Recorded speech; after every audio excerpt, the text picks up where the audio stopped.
بسم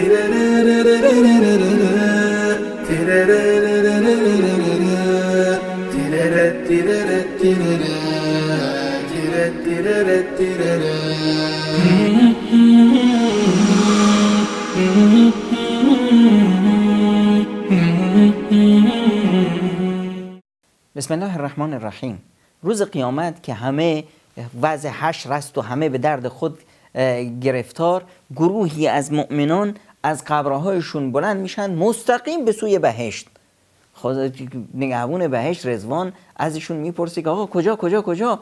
میگن که ما میریم مستقیم، حساب و کتابی نداریم، ما از اون گروهی هستیم که خداوند متعال فرمودن انما یوفی الصابرون اجرهم بغیر حساب، اونایی که اجرشون رو بغیر حساب بدون اینکه محاسبه بشن بهشون داده میشه میرن بهشت. میگه صبرتون چی بود؟